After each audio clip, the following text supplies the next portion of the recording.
കർമ്മ വരട്ടെ, കർമ്മ ചെയ്യട്ടെ എന്ന് പറഞ്ഞ് നിന്ന് കഴിഞ്ഞാൽ വർഷങ്ങൾ നീണ്ടുപോകും.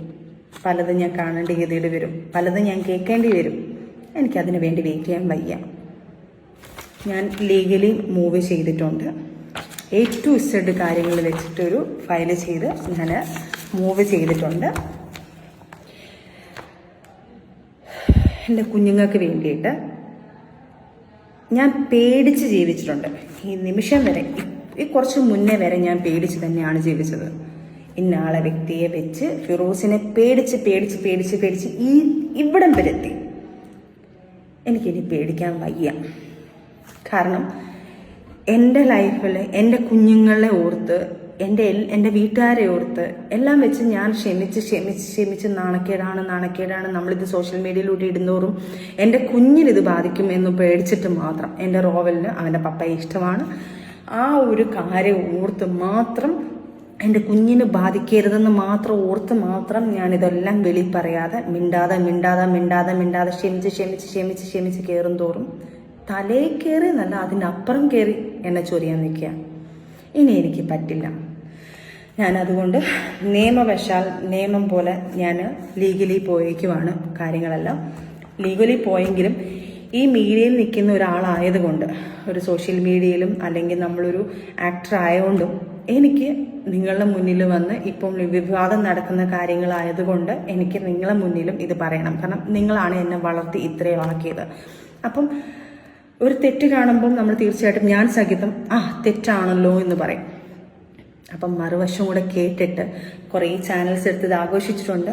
ആൾക്കാർ കൂടെ അടുത്ത് ആഘോഷിക്കാൻ വേണ്ടിയിട്ടുള്ള കുറച്ച് കാര്യങ്ങളോട് ഞാൻ ഇട്ട് തരിക. വേറൊന്നുമല്ല, എനിക്ക് എൻ്റെ ജീവിതത്തിൽ ഉണ്ടായ അനുഭവങ്ങൾ എനിക്ക് ഇനിയെങ്കിലും പറയാതിരിക്കാൻ എനിക്ക് പറ്റത്തില്ല.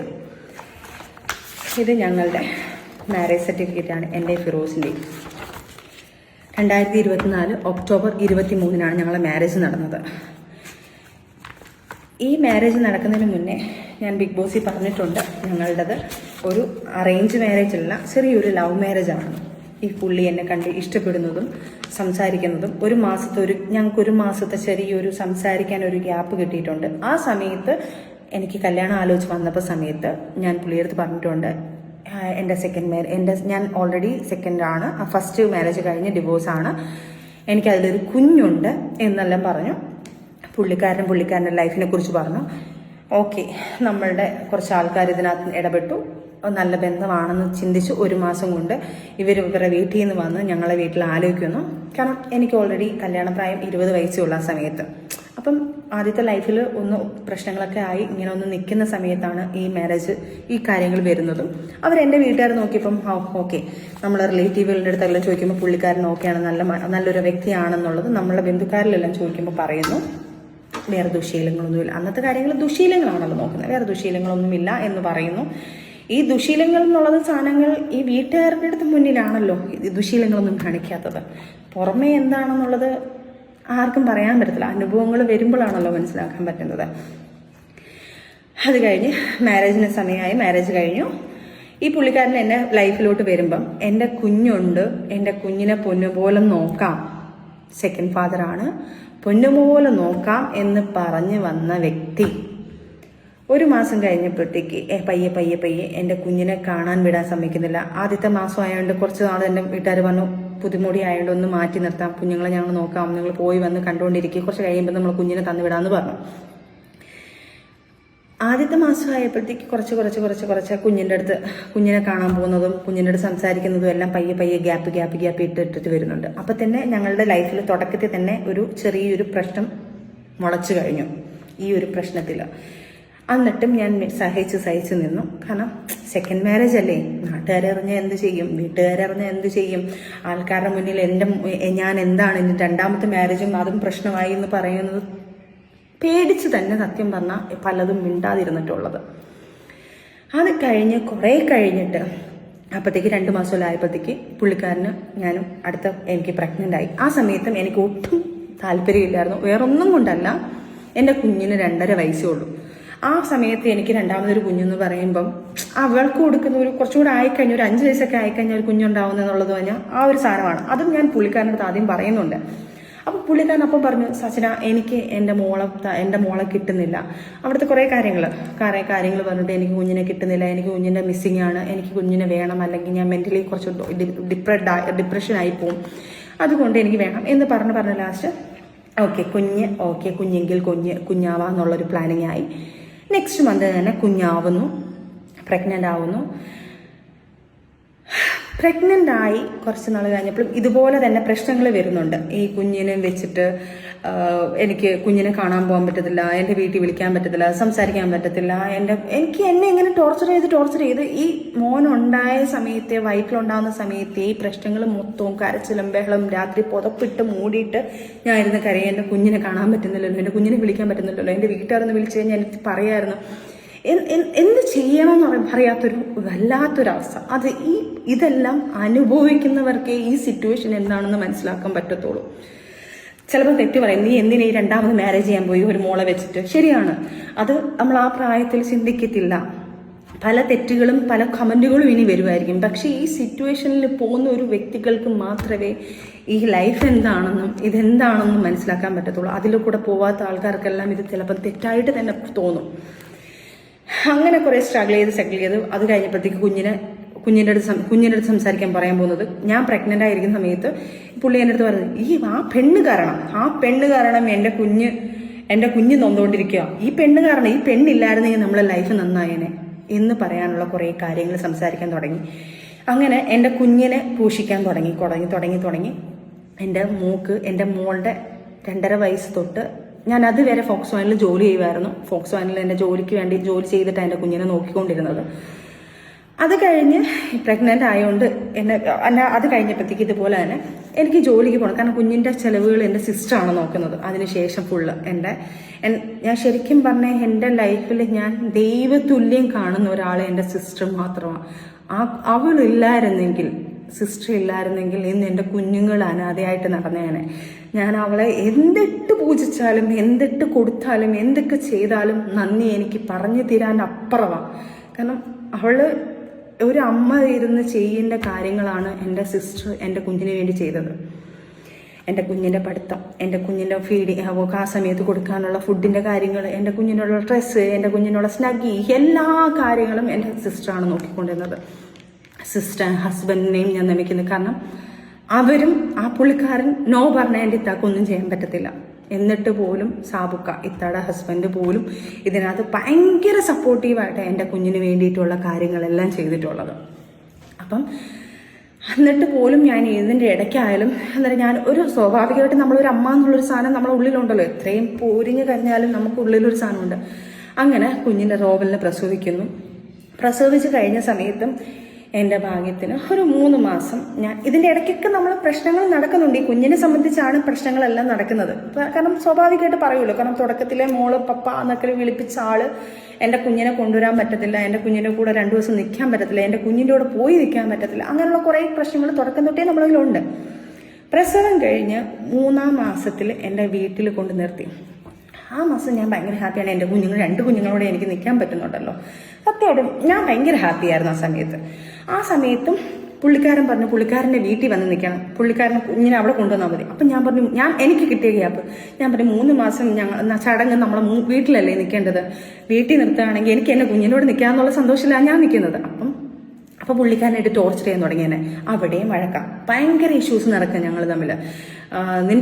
നീ അങ്ങനെയല്ല, എൻ്റെ കുഞ്ഞിനെ എനിക്ക് കാണണ്ടേ, എനിക്ക് കുഞ്ഞാമ്മന് വന്നോ കണ്ടോ, 3 മാസത്തെ റെസ്റ്റ് അല്ലേ ഞാൻ പറയുന്നുള്ളൂ, 3 മാസം വരെ എൻ്റെ വീട്ടിൽ നിൽക്കാനുള്ള റെസ്റ്റ് എനിക്ക് തന്നൂടെ എന്ന് പറഞ്ഞ് അവിടെയും വഴക്ക് നടക്കുന്നതിൻ്റെ ഇടയ്ക്ക് എനിക്കിപ്പോഴും അറിയത്തില്ല, എനിക്ക് സംശയം എന്ന് പറയുന്ന കാര്യം ഫിറോസിനെ ഇല്ലായിരുന്നു. ഒരു തരി പോലും ഫിറോസ് എങ്ങനെയാണെന്നോ ഫിറോസ് എന്താണ് ഒരു തരി പോലും എനിക്ക് ഒരു സംശയമില്ല. അങ്ങനെ നിൽക്കുമ്പോഴാണ് ഫിറോസിൻ്റെ ഫോണിൽ എനിക്ക് രാത്രിയായപ്പോൾ ഒരു വെപ്രാളം പോലെ, ഒരു ശ്വാസം മുട്ടൽ പോലെ, എനിക്കറിയത്തില്ല അതെന്താണെന്ന് ആ സിറ്റുവേഷൻസ് അനുഭവിച്ചവർക്കറിയായിരിക്കും. ഒരു വെപ്രാളം പോലെ വന്നിട്ട് ഞാനൊരു 2 മണി സമയത്ത് ഞാൻ വെള്ളമൊക്കെ കുടിച്ചിട്ട് ഞാനൊന്ന് ചുമ്മാ പുള്ളിയെ വിളിക്കുക, കോൾ വെയിറ്റിങ്. അപ്പോഴേ കട്ട് ചെയ്തിട്ട് എന്നെ തിരിച്ചു വിളിച്ചു. പക്ഷെ ആരെ ഈ സമയത്ത്?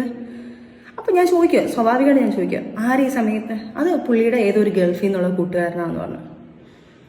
ഓക്കെ, എൻ്റെ മനസ്സിൽ ഒരു തരി പോലും പുള്ളിയെ സംശയമില്ല എനിക്ക്.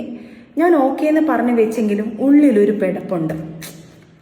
ആരായിരിക്കും, എന്തിനാ വിളിച്ചത്? ഒരു സംശയത്തിൻ്റെ എവിടെയെങ്കിലും ഒരു സാധനം ഇട്ടെങ്കിൽ എനിക്ക് അങ്ങനെ ഒരു സാധനം പറയാം. എനിക്ക് ആ സമയത്ത് അങ്ങനെ പോലും ഇല്ല. പക്ഷെ എന്തുകൊണ്ടാണെന്ന് എനിക്കറിയത്തില്ല, എനിക്ക് ഭയങ്കര ടെൻഷൻ കയറി. അത് ആ വിളിക്കുന്നത് എൻ്റെ പഴയ, ഞാൻ ടാബ് എന്ന് പറഞ്ഞൊരു സാധനം ഉണ്ടല്ലോ, ആ ടാബിനകത്ത് ഈ സിം ഇട്ടേക്കുന്നത്. അപ്പോൾ ആ ടാബ് ഓൾറെഡി ഞാൻ വർക്ക് ചെയ്തുകൊണ്ടിരുന്ന സമയത്ത് വർക്കിൻ്റെ എല്ലാ സാധനങ്ങളും അതിനകത്തായിരുന്നു. ഞാൻ ഫോക്സ് വാനിൽ CRM ആയിട്ട് വർക്ക് ചെയ്തിട്ടുണ്ടായിരുന്നു. ആ സമയത്തുള്ള എല്ലാ ഫയലും ഞാൻ എനിക്ക് ഫോണിൻ്റെ കാട്ടിലും ടാബിനെ കുറിച്ചാണ് ഏറ്റവും കൂടുതൽ അറിയാം. ആ ടാബാണ് എൻ്റെ ലൈഫിൽ എൻ്റെ വർക്കിൻ്റെ കാര്യങ്ങളെല്ലാം ചെയ്യുന്നത്.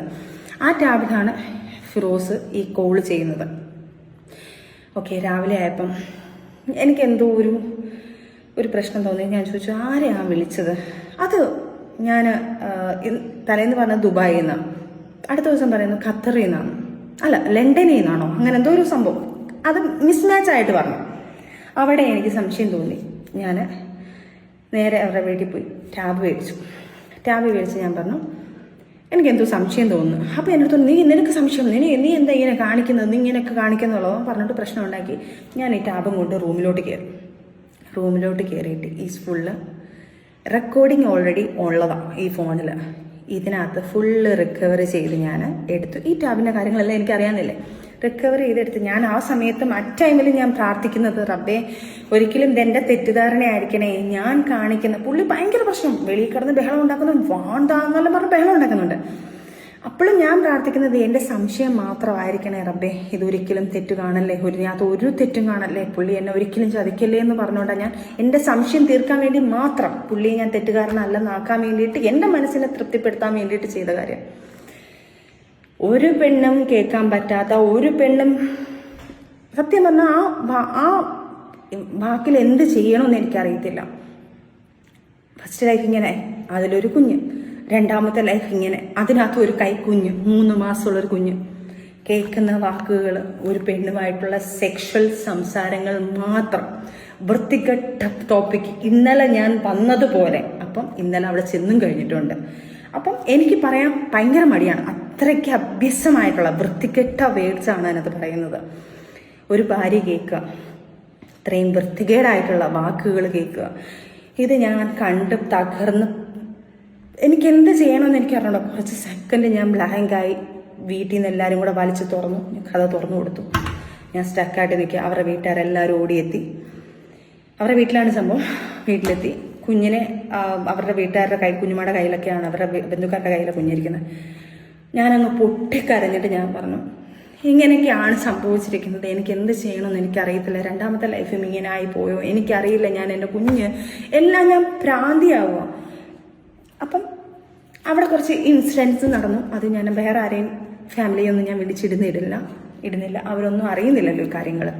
അവരും പോട്ടെ, സ്വാഭാവികം, മക്കളാവുമ്പോൾ സപ്പോർട്ട് ചെയ്യുമായിരിക്കാം, അതിനെന്തോ ആട്ടെ. അതൊന്നും ഒരിക്കലും അവരെയൊന്നും ഞാൻ ഇതിനകത്ത് വലിച്ചേക്കുന്നില്ല. കാരണം അവരൊക്കെ ഇപ്പോഴും എന്നെ സ്നേഹിക്കുന്ന ആൾക്കാർ തന്നെ. അതുകൊണ്ട് ഞാൻ അവരാരെയും വലിച്ചിടുന്നില്ല. അവിടെ ഒരു ഇൻസിഡൻറ്റ് നടന്നു. ആ സമയത്ത് എനിക്ക് പറ്റുന്നില്ല, എനിക്കറിയില്ല.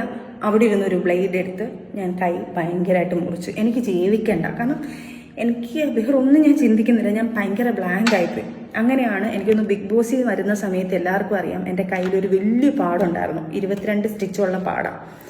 ആ സമയത്ത് ആ ബ്ലേഡ് എടുത്ത് കീറിയത് മാത്രം എനിക്ക് ഓർമ്മയുണ്ട്. പിന്നെ ഞാൻ എൻ്റെ കുഞ്ഞുമ്മയുടെ എൻ്റെ കുഞ്ഞുമ്മ വർക്ക് ചെയ്യുന്ന ഹോസ്പിറ്റലിലേക്ക് വന്ന് സ്റ്റിച്ചിട്ട് 22 സ്റ്റിച്ച് ഉണ്ടായിരുന്നു. അത് കഴിഞ്ഞ് ആള് ഭയങ്കര കരച്ചിൽ, കാല് പിടിച്ച് മാപ്പ് പറച്ചിൽ, കാര്യങ്ങളെല്ലാം വന്ന് ഇനി അങ്ങനെ ഉണ്ടാവത്തില്ല വാവേ എന്നൊക്കെയാണ് വിളിക്കുന്നത് കേട്ടോ.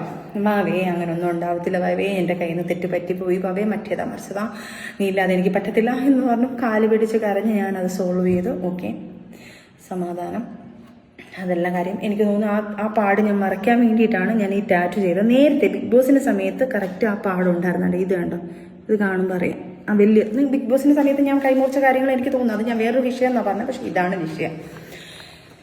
അത് കഴിഞ്ഞ് നമ്മൾ ഫാമിലിയായിട്ട് കുഴപ്പമില്ലാതെ ഹാപ്പി ആയിട്ട് പിന്നെയും പോന്നു. 6 മാസം കഴിഞ്ഞപ്പം എറണാകുളത്തോട്ട് നമ്മൾ ഷിഫ്റ്റ് ചെയ്യുന്നു.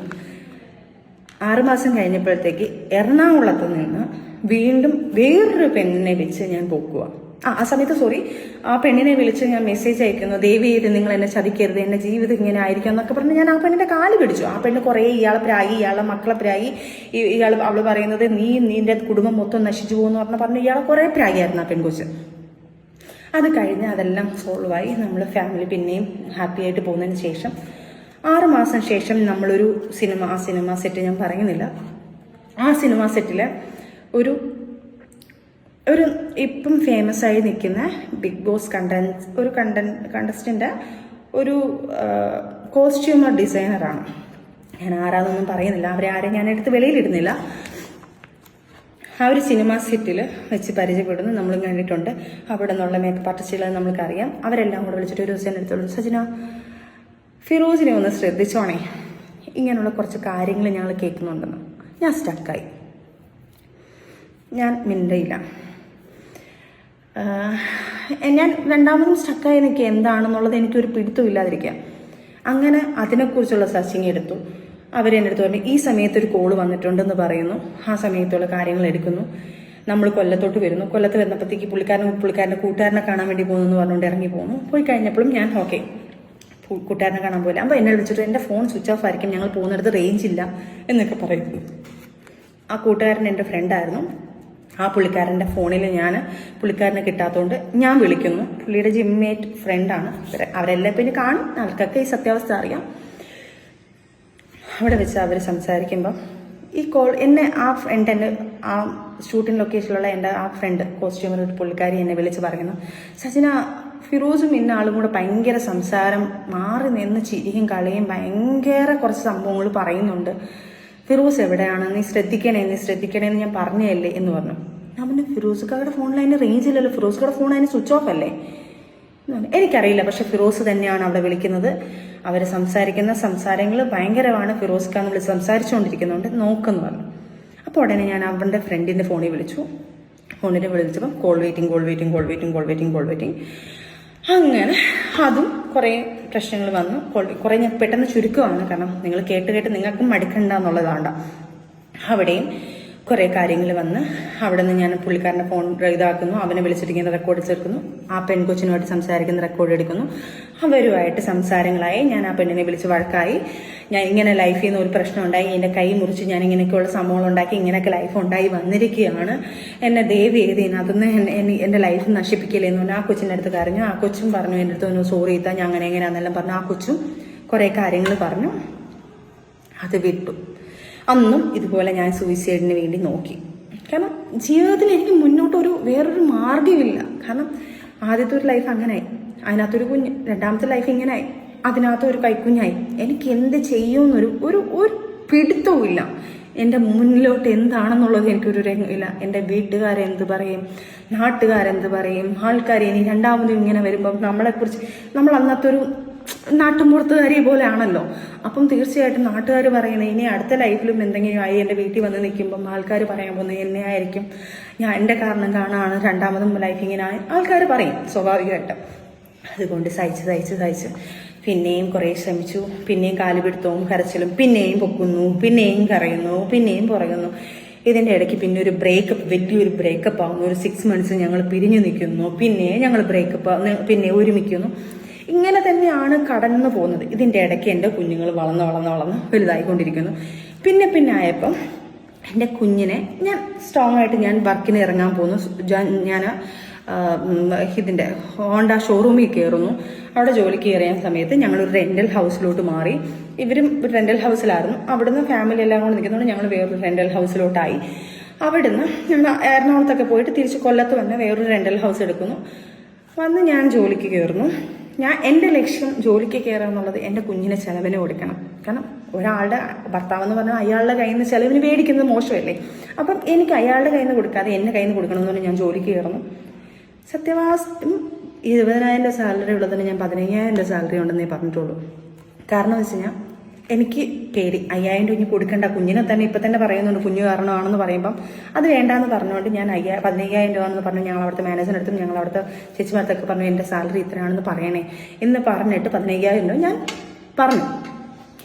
അത് കഴിഞ്ഞ് ഞാൻ അതിനകത്ത് 5,000 കുഞ്ഞിന് വേണ്ടി ചിലവിന് ഉമ്മയ്ക്ക് കൊടുക്കാൻ നോക്കുന്നു. അതിൻ്റെ ഇടയ്ക്ക് ബിഗ് ബോസ് താരങ്ങളായ സജ്നയും ഫിറോസ് ഖാനും തമ്മിലുള്ള പ്രശ്നങ്ങളെല്ലാം നമ്മൾ കഴിഞ്ഞ ദിവസങ്ങളിലൊക്കെ അറിഞ്ഞതാണ്. എന്നാൽ ഇപ്പോൾ ഒരു വലിയ വെളിപ്പെടുത്തൽ നടത്തിയിരിക്കുകയാണ് സജ്ന. മറ്റൊന്നുമല്ല, താൻ 2.5 മാസം ഗർഭിണിയാണ് എന്ന വിവരമാണ് തന്റെ വയറിന്റെ ചിത്രം പങ്കുവച്ചുകൊണ്ട് സജ്ന ഫിറോസ് പറഞ്ഞിരിക്കുന്നത്. മാത്രമല്ല, ആരാണ് തന്റെ കുഞ്ഞിന്റെ അച്ഛൻ എന്നുകൂടി താരം വെളിപ്പെടുത്തി കഴിഞ്ഞു. അതെ, നമുക്കെല്ലാവർക്കും സുപരിചിതനായ സിനിമാക്കാരൻ തന്നെയായ റസൂൽ പൂക്കുട്ടിയാണ് സജ്ന ഫിറോസിന്റെ കുഞ്ഞിന്റെ അച്ഛൻ. സജ്ന ഫിറോസിനെയും റസൂൽ പൂക്കുട്ടിയെയും വെച്ച് തന്നെ നിരവധി കഥകളാണ് മുൻപ് പുറത്തു വന്നത്. എന്നാൽ അങ്ങനെയൊന്നുമല്ല, അതൊരു സൗഹൃദം മാത്രമാണെന്നൊക്കെയായിരുന്നു സജ്ന പറഞ്ഞിരുന്നത്. സജ്നയും ഫിറോസും തമ്മിൽ പലതരത്തിലുള്ള വീഡിയോ മുഖേനയുള്ള ആക്രമണങ്ങളും പരോക്ഷ വിമർശനങ്ങളും ഒക്കെ നമ്മൾ കണ്ടതാണ്. എന്നാൽ ഇപ്പോൾ ഇതെല്ലാം മാറ്റി നിർത്തിക്കൊണ്ടാണ് സജ്ന മറ്റൊരു വെളിപ്പെടുത്തൽ നടത്തിയിരിക്കുന്നത്. സജ്നയും പൂക്കുട്ടിയും തമ്മിൽ ബന്ധമുണ്ട് എന്ന് എല്ലാവർക്കും മനസ്സിലായിരുന്നുവെങ്കിലും സജ്ന ഫിറോസ് മൂന്നാമതും അമ്മയാകുമോ, അല്ലെങ്കിൽ ഇനി ഒരു കുഞ്ഞിന്റെ അമ്മയാകാൻ പോവുകയാണോ എന്ന ഒരു ഞെട്ടലോടെ തന്നെയാണ് എല്ലാവരും അറിയുന്നത്. ഈ പ്രാവശ്യം, അതായത് കഴിഞ്ഞ മാസം, അതായത് ഈ പ്രശ്നങ്ങളൊക്കെ നടക്കുമ്പോൾ നമ്മൾ സന്തോഷത്തോടെ ഫിസിക്കൽ അറ്റാച്ച്മെന്റ് ആയപ്പോഴാണ് ഈ കുഞ്ഞായത്. അല്ലാതെ ഞാൻ നിങ്ങളെ പീഡിപ്പിച്ചോ, ഞാൻ നിങ്ങളെ അബ്യൂസ് ചെയ്തോ, നിങ്ങളിരിക്കുന്ന സാധനം എടുത്തിട്ട് എന്റെ അടുത്ത് വെച്ചിട്ട് എനിക്ക് കുഞ്ഞിനുണ്ടാക്കാൻ പറ്റത്തില്ലല്ലോ. നിങ്ങൾ എനിക്ക് ഉള്ളിൽ തന്നോട്ടാണ്ടായോണ്ടല്ലോ കുഞ്ഞുണ്ടായത്. അല്ല, ഈ റസൂലിക്ക, ഞാനൊരു കാര്യം പറയട്ടെ, ഞാൻ ഒരിക്കലും അങ്ങനെ ചെയ്യുന്ന ഒരു കുട്ടിയല്ല. ഇവരെ കൊല്ലാൻ വേണ്ടി ദേഷ്യപ്പുറത്ത് ഞാൻ പറഞ്ഞിട്ടുണ്ടായിരിക്കും, അവര് സത്താലും കുഴപ്പമില്ല, എനിക്കിത് മതി, എനിക്ക് പൈസ മതി. ഇക്കാടെ ഓവർ കുബുദ്ധിയാണ് നിങ്ങളെ ലൈഫിൽ ഇപ്പോഴും. ഞാൻ പറഞ്ഞോട്ടെ എന്ത് ഞാൻ പറഞ്ഞോട്ടെ, നിങ്ങളെ ഓവർ കുബുദ്ധിയാണ് നിങ്ങളെ ലൈഫിൽ നമ്മളെ കാര്യം വരെ പുറത്ത് വന്നതും. ഇനി എനിക്ക് റസൂലിക്ക എത്രയോ നാളുകളായിട്ട് നീ നിന്റെ കൂട്ടുകാരുടെ പറഞ്ഞോണ്ടിരിക്കുന്ന കാര്യമാണ്. എന്ത് പറഞ്ഞോണ്ടിരിക്കുന്ന കാര്യമാണ്? എന്തോന്ന് ആണല്ലോ റസൂലിക്ക, നിങ്ങളെ വൈഫിന്റെ അടുത്ത് പറഞ്ഞേക്ക് പ്രഗ്നന്റ് കാര്യം പറഞ്ഞേ പറ്റത്തുള്ളൂ റസൂലിക്ക. ഇനി എനിക്ക് ഇനിയിപ്പോ എനിക്ക് എനിക്ക് പറ്റത്തില്ലമ്മ. ഞാൻ എത്രയോ ക്ഷമിക്കുന്നുണ്ടമ്മ. എല്ലാം ഞാൻ നിങ്ങൾ കുടുംബക്കാരെ വിടാം. എന്നിട്ട് ഇയാൾ നമ്മളെല്ലാം സംസാരിച്ചതിന് ശേഷമല്ലേ ഇയാളെ അവരെ വിളിച്ചിട്ട് ഇങ്ങനെ സംസാരിച്ചത്? ഒരിക്കലും ഞാനും നീയും ഒരുമിച്ച് നിൽക്കേണ്ട ആവശ്യകത നീ ഇപ്പോഴും മനസ്സിലാക്കിയിട്ടില്ല. അത് ഞാനല്ലല്ലോ മനസ്സിലാക്കുന്ന റസൂൽ പൂക്കുട്ടി. ചതിച്ചുണ്ടാക്കി എന്നുള്ളൊരു ഡയലോഗ് ഉമ്മയുടെ നേരത്തെ പറഞ്ഞു നിങ്ങള്. ഞാൻ സജിന ഇങ്ങനെ ഞാൻ അത് നിർബന്ധിച്ചു പിടിച്ചുണ്ടാക്കിയെന്ന് പറഞ്ഞു. നിർബന്ധിച്ചു പിടിച്ചുണ്ടാക്കാൻ നിങ്ങൾ ഇരിക്കുന്ന സാധനം എനിക്ക് അടുത്ത് ഉണ്ടാക്കാൻ പറ്റത്തില്ലല്ലോ. അതും സ്നേഹത്തോടെ നമ്മൾ ഈ പ്രാവശ്യം കാലിക്കട്ടുള്ള വിവാന്തയിൽ നമ്മൾ പോയതും അവിടുന്ന് നമ്മൾ ട്രാവൽ ചെയ്തതും ഇതെല്ലാത്തിനും ഉണ്ടല്ലോ. ഞാൻ അതിന് വലിയ ഷോക്കായിരുന്നു. വളരെ ഷോക്ക്ഡോ? എന്ത്, നിങ്ങൾ കുഞ്ഞു പോയോണ്ടോ വിചാരിക്കുന്നത്? കാരണം എനിക്ക് ലണ്ടനിൽ നിന്ന് UAE നിന്ന് എനിക്ക് മെഡിസിൻ എടുത്തുകൊണ്ട് വരുന്നു, കുഞ്ഞിന് കൊടുക്കാനുള്ള പ്രൊട്ടക്ട് കുഞ്ഞിന് എത്രയും കെയറിംഗ് ആയിട്ട് ചെയ്യണം എന്നുള്ള സാധനങ്ങൾ നിങ്ങൾ അക്സെപ്റ്റ് ചെയ്തു എന്ന് പറഞ്ഞു കഴിഞ്ഞാൽ നമ്മൾ മ്യൂച്വലായിട്ട് എടുത്തൊരു തീരുമാനം കുഞ്ഞിനെ കണ്ടിന്യൂ ചെയ്യുന്നു പറഞ്ഞതിന് ശേഷം അത്രയും കെയറിംഗ് ആയിട്ട് നിന്ന ഒരാള് എന്റെ വീട്ടിൽ നിന്നാലും എന്റെ ഇവിടുന്ന് പറയുമ്പോഴാലും നിങ്ങൾ എന്റെ വീട്ടുകാരത് പറയുന്നത് അതെങ്ങനെയെങ്കിലും അതിനെ കൊല്ലാൻ നോക്ക്, ആ കുഞ്ഞിനെ കൊല്ലാൻ നോക്ക്. വേണ്ട എങ്കിൽ ആദ്യം ഒന്ന് അബോട്ടായതാണല്ലോ. അപ്പൊ ഞാൻ പറയുന്നു ശരി, പ്രൊട്ടക്ഷൻ എടുക്കണ്ടേ, എനിക്കത് ഇഷ്ടമല്ല എന്ന് ഞാൻ പറയുന്നുണ്ട്. അപ്പം നിങ്ങൾ നിങ്ങളെ സേഫ്റ്റി നോക്കിക്കൂടായിരുന്നോ? അപ്പം നിങ്ങൾക്ക് ഇനിയും ഒരു കുഞ്ഞുണ്ടാവും എന്നുള്ളത് അറിയാമല്ലോ. അപ്പൊ ഞാൻ ചോദിക്കട്ടെ, ആ ഒരു കുഞ്ഞുണ്ടാവുമ്പം ഞാനത് നേരത്തെ പറഞ്ഞിട്ടുള്ള ആ ഒരു കുഞ്ഞുണ്ടായിക്കഴിഞ്ഞാൽ ഇനി ഒരു കുഞ്ഞുണ്ടായാൽ ഞാൻ കളയിലേക്കാം, എനിക്കത് പറ്റത്തില്ല. കാരണം ഞാൻ അന്ന് പോലും ആ ഒരു ട്രോമയിൽ പോയത്, ഈ കുഞ്ഞ് പോയപ്പോൾ പോലും ഞാൻ എന്നമ്മയ്ക്കറിയാം ഞാനത് ഭയങ്കര മാനസികമായിട്ട് വിഷമിച്ചിരുന്നു. ഞാൻ അതിൽ എനിക്കൊരു കുഞ്ഞിനെ തന്നത്, വീണ്ടും ഒരു കുഞ്ഞിനെ തന്നത് അള്ളായിട്ടാ തന്നത് എനിക്കത്. അല്ലാതെ ഇപ്പൊ നമ്മൾ കറക്റ്റ് നിങ്ങളെ പീഡിപ്പിച്ച് മേടിച്ച് സാധനങ്ങൾ എടുത്ത് ഞങ്ങളോട് ഇഞ്ചെക്ട് ചെയ്ത സാധനമല്ലല്ലോ ഞാനിത്. നമ്മൾ സന്തോഷത്തോടെ ഹാപ്പി